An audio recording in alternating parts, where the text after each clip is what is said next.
मुख्याध्यापक महामंडळानं राज्यव्यापी संपाचा इशारा दिलेला आहे।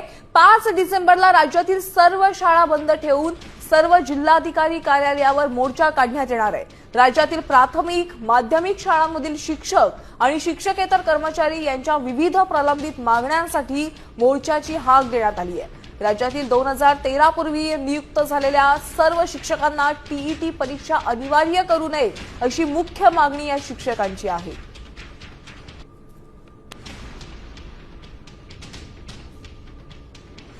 सरकारने टीईटीच्या संदर्भातलं घेतलेलं धोरण हे चुकीचं आहे। टीईटीच्या संदर्भात पुनर्विचार अवलोकन याचिका दाखल केली पाहिजे आणि कायद्यानुसार जिथून टीईटी आम्हाला अपेक्षित आहे 13 पासून ती आम्ही नाकारत नाही, परंतु पूर्वलक्षी प्रभावाने सर्व शिक्षकांना टीईटी बंधनकारक करणं हे अतिशय अन्यायकारक आणि चुकीचं आहे। चतुर्श्रेणी कर्मचाऱ्यांची तर 52,000 पदं लॅप्स केलीत।